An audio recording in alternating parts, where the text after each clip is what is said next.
Hey everybody, welcome to our next to last craft of summer reading. Yay, we've made it. We've almost made it all the way through July.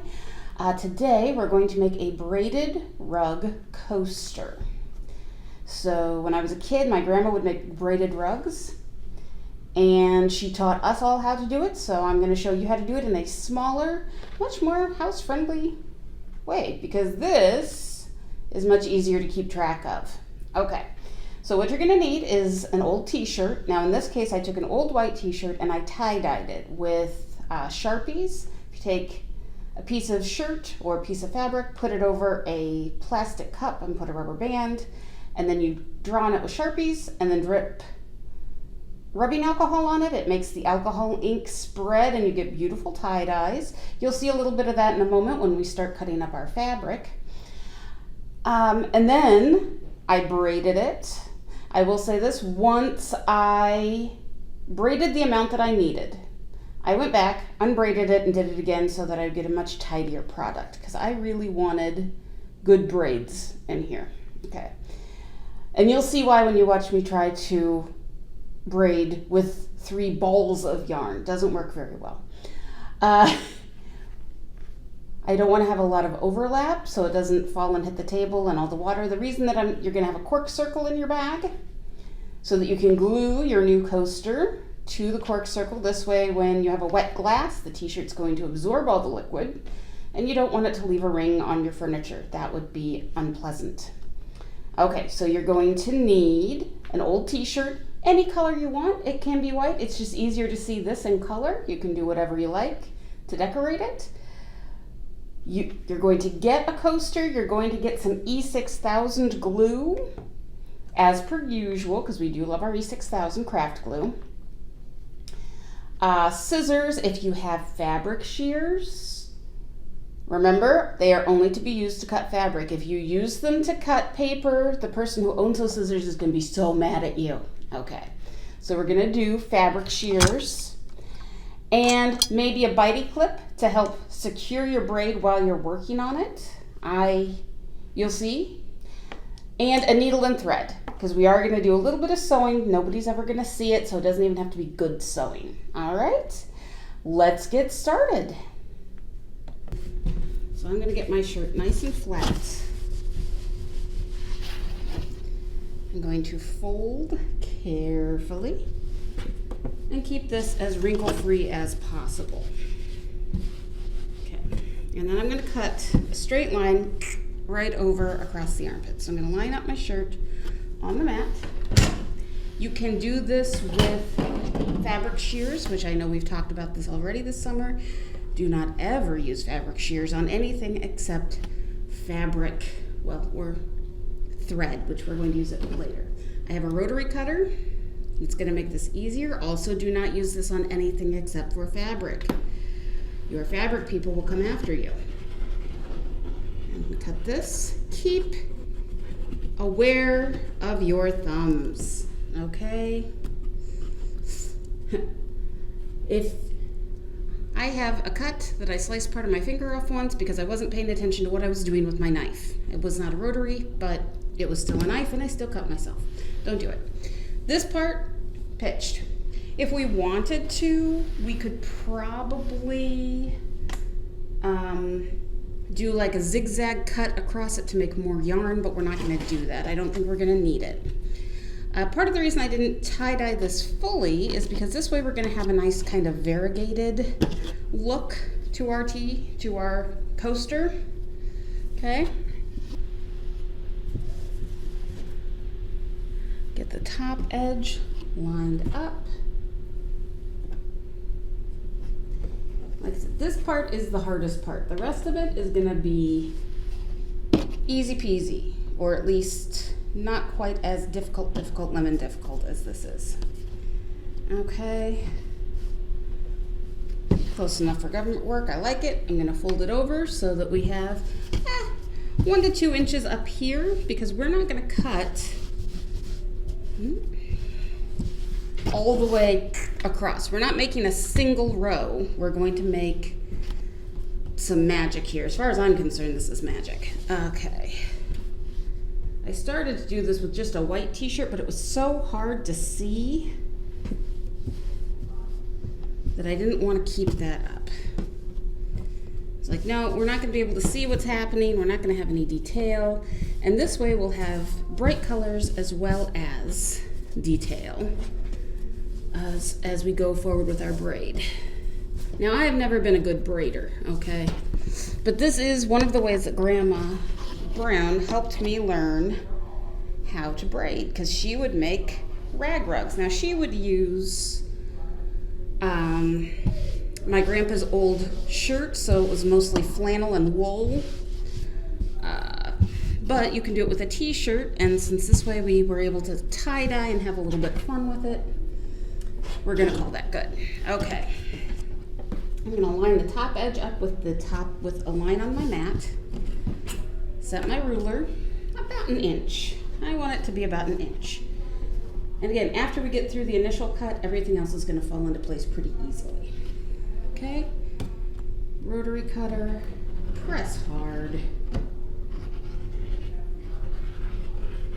And leave a little bit of space up at the top. Okay. There we go. Move over an inch. And you're gonna repeat this the entire length until we get down here to the bottom. And then we're gonna cut the bottom hem off. And I'll tell you what, I learned while starting this, that we can very easily get a coaster out of one t-shirt. Okay? But we're gonna do a little fakey math to make it work when we're all done. I'll show you. We're going to speed this up. Miss Ashley's going to fast forward for us for just a moment.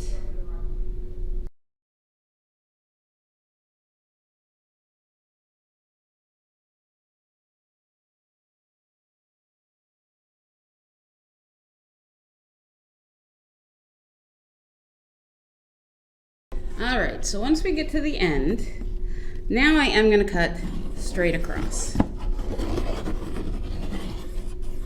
It'll be too hard to work with the seam part. In this case, because I have scissors, I'm going to go ahead and cut. I know we're leaving some of my cool tie-dye behind. That is okay. All right. We can always use that for something else later, I am sure. All right, so 1, 2, 3, 4, 5, 6, 7, 8, 9, 10, 11, 12, 13, 14, 15, 16, 17. So we want about 6. 1, 2, 3, 4, 5, 6. I'm gonna cut this. We wanna have 3 relatively equal sized balls of string. So first I'm gonna cut this. This is gonna be 1, 2, 3, 4, 5, 6. I know one of them is going to be a little smaller. It is okay. That is fine. But here's where the magic comes in. And I'm going to pause for a moment. I'm going to bring you in closer so you can see what's going on. Okay? Okay. So we have one of our groups of 6 in this case. And we can just take off the folded over part. We're going to get to that in a minute. This is where the magic's going to happen. Okay? When we cut these, we left this part connected. Now, I would like everything to continue to be connected because that would be super cool and it would give me a nice long string. So what I'm gonna do is I'm gonna cut from this up this way. I'm gonna make a little diagonal. Then I'm gonna cut from the bottom of the second one up to the top of the second one. So I'm gonna be working diagonally here. So I'm going to cut this way, and then I'm going to take this and cut carefully this way. And then I'm all set up to cut from the bottom of one to the top of the other. And that's why we left about an inch, inch and a half. So this little section might be a little narrower than the rest of my yarn. That is okay. All right. So from here to there. From here, from the bottom to the top, and then one more from the bottom, Don't cut your fingers still. All right. Now, when I wind this up, we're gonna have 3 lengths of t-shirt yarn that are all roughly the same length. Yes, one of them is gonna be a little shorter. It is not going to matter, okay? Now, after we get this done, we're going to sew some ends together and then we're gonna braid. And I'm still working out the best way to braid. I think what we're gonna do, and again, this is gonna be so much easier to see. I'm already excited about how much easier this is gonna be than the one I started to do for the example. And as you saw, this is not I did not show you the all white one because it was too hard to see. So we're gonna do it with this and it's gonna be awesome and very colorful. And you also see, so this yarn is cut at approximately 1 inch. Now t-shirts of course like to roll. That's okay, we kind of want them to roll. All right. Again, now if you want to expand this, if you wanted to make a rug like this, you 100% could make a rug. I'm gonna go ahead and tuck this guy under here, just so it's there when we're ready for it. Okay? All right, after we have our 3 balls of t-shirt yarn, we're gonna take the ends and we're gonna sew them together. We're not gonna need a lot of sewing them together. We just need a little bit, and it doesn't have to look great, okay? Basically, this is just to hold it all together until we get really going. And remember, when you're making a knot, oops, I may have to take my glasses off. There we go. You're gonna loop, go under the loop, and do the same thing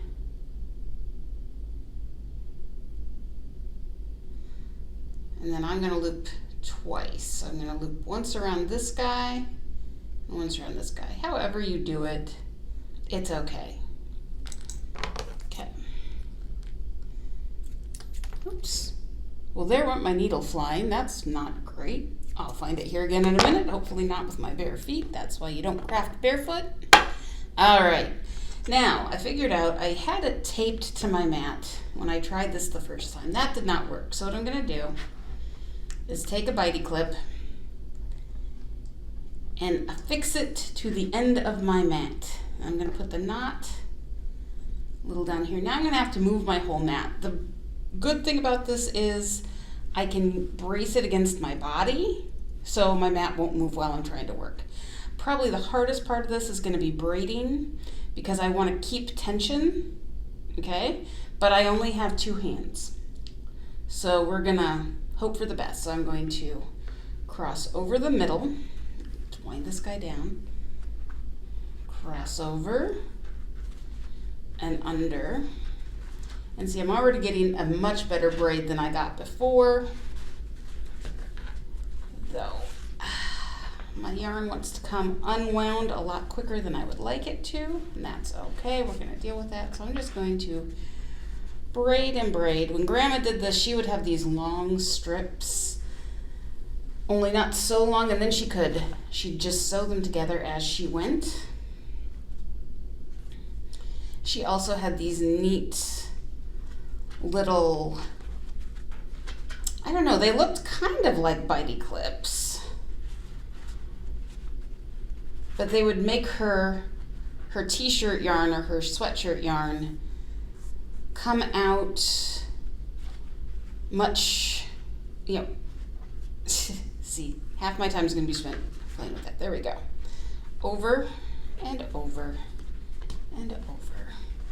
And then when my string gets too long and I start to lose control of it, I'm going to set everything down and I'm going to reposition. So my braid will have the same tension throughout, okay? Yes, I still have to come back and rewind a little bit.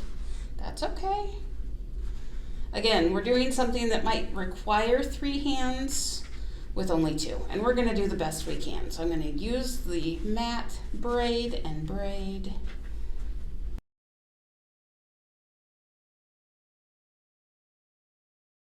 And we're going to get, oh, I don't know, probably about 2 feet of braid, okay?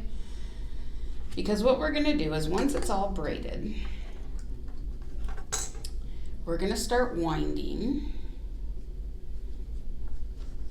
like this. Okay, so I'm going to have my braid flat,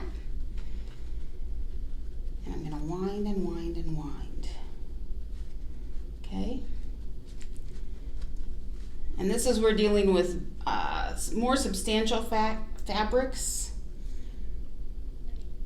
It's hard to see, but what's happening is because the braid is flat, these little guys are lining up. The sides of your braids are lining up with the smaller versions, okay? So I'm going to take a quick break. I'm going to get my 2 feet of braid done, and then I will check back in with you. I'll be right back. Okay, so when you get, we're going to say about 2.5 to 3 feet of braid.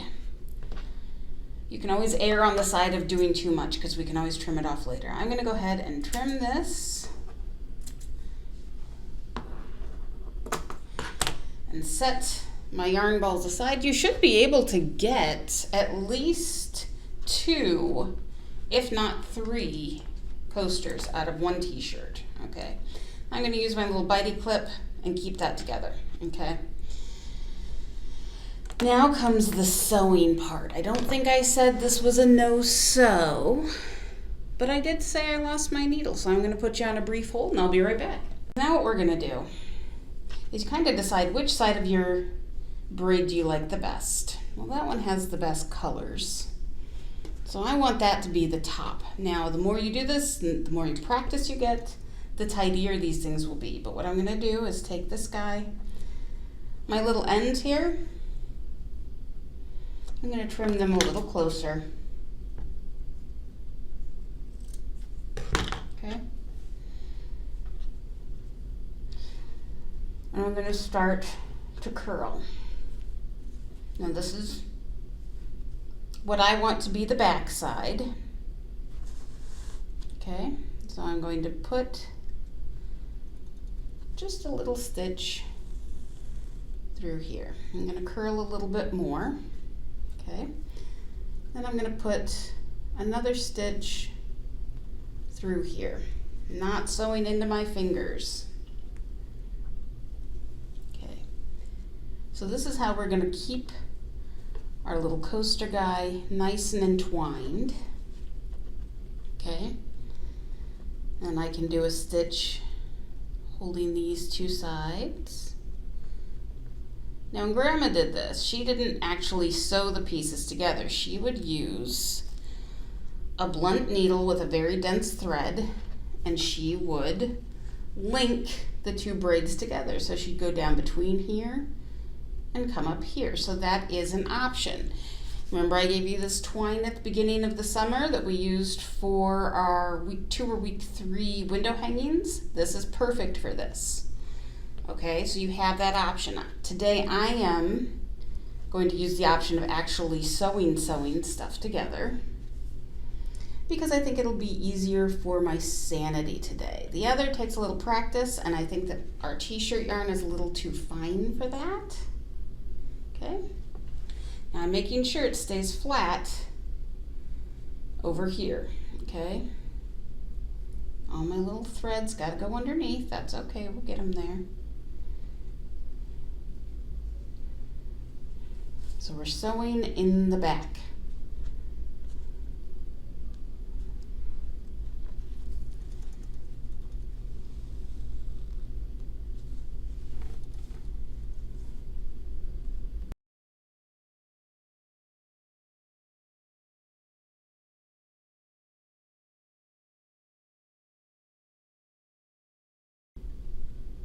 So every couple stitches,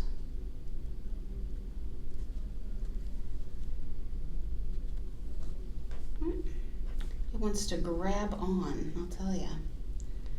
Okay, should have given myself a little more string, that's okay. Then I'm going to take, you should have 1 cork coaster, so we can see probably 2 more wraps around and we should be there, which means I have a little extra. That's okay, I'd rather have a little extra than not. The reason I am putting this on the cork T-shirts are very absorbent. It will wick all the moisture off of your cups, and then it's going to hold it on your furniture, which means you're going to get rings, and that means mom's going to be mad at you, and you don't want that, okay? So we put the cork underneath because the cork acts as a natural moisture barrier to protect your furniture. Okay, almost there. And then once we get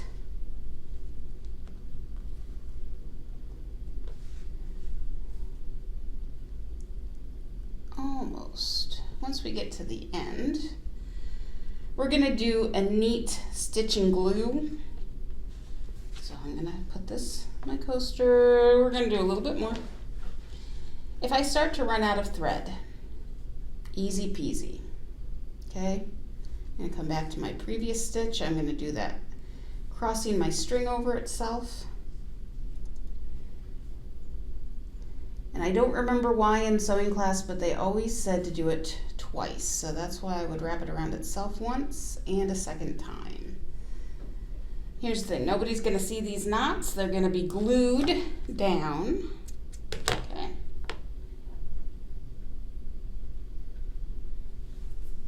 You could also use this if you want, but it's very thick and it's not gonna wanna go through the t-shirts very easily, okay?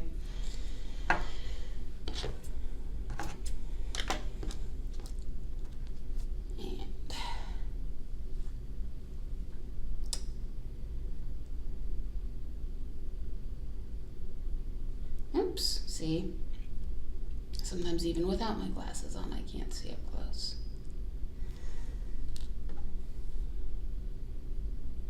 I remember reading The Adventures of Huckleberry Finn, and at one point he was dressed up like a girl, and this lady was asking him questions that a girl would know. And one of the things she had him do was thread a needle. And he put the needle to the thread and not the other way around. So she told him, if you want to pass as a girl, you got to learn how to do this because all girls know how to thread a needle. And they all do it the same way. And I always thought that was kind of funny that, you know, anybody knows that if a cow stands up, it goes front legs first, then back legs, or if it lays down, it goes front legs and then back legs. But not everybody knows how to thread a needle the way a girl does. It was interesting. All right. See, if I'd just given myself like a little bit more string, we wouldn't have even had to tie off and start again. Check with my coaster. I would like it to hang over just a touch. So my braid is going to be a little bit wider than my coaster. This also means that I actually braided just about the right amount. But I don't want it to hang over too much because, again, I don't want it to sop down over the sides and put water in a ring around your coaster, because that's not going to be good. You will get yelled at by somebody for that, even if it is yourself. Okay. One more stitch. All right. And again, it's just held together loosely. Because we're going to glue it onto here, we don't need a lot of... We mostly just need something to hold it together until the glue dries. All right.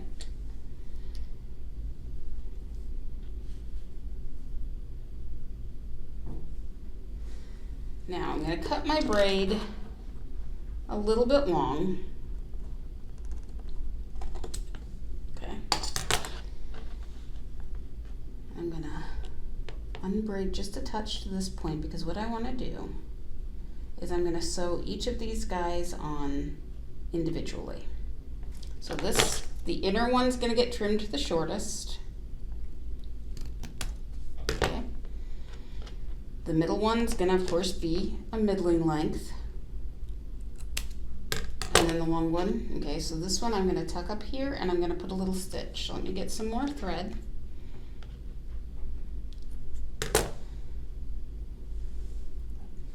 say, oh my goodness, you're wasting so much thread. Yeah, well, such is life sometimes. It's not wasting, we're doing crafts. Crafts take a while. Okay. So I'm gonna stitch this end to here. See, I didn't tie a knot this time because I want to tie a knot like this. I only want to use a single layer of thread for this part.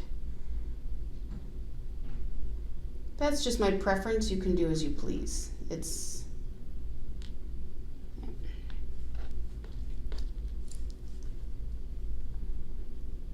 whatever is easiest for you and your brain. You're going to be doing really well, okay? I just get picky because, again, I hear the voices of my ancestors saying, no, that's not how you do it.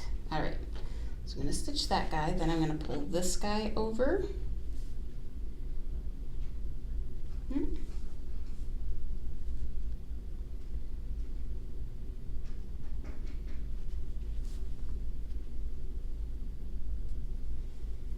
And I might give it an extra little stitch too.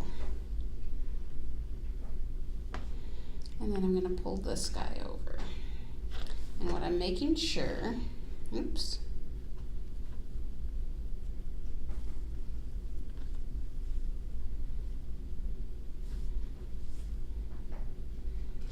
is that this guy,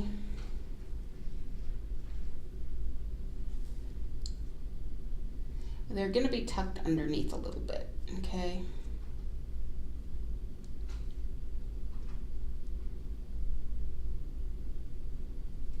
So when we glue it down, that's going to be tucked underneath. And you'll have a nice finished edge. Okay.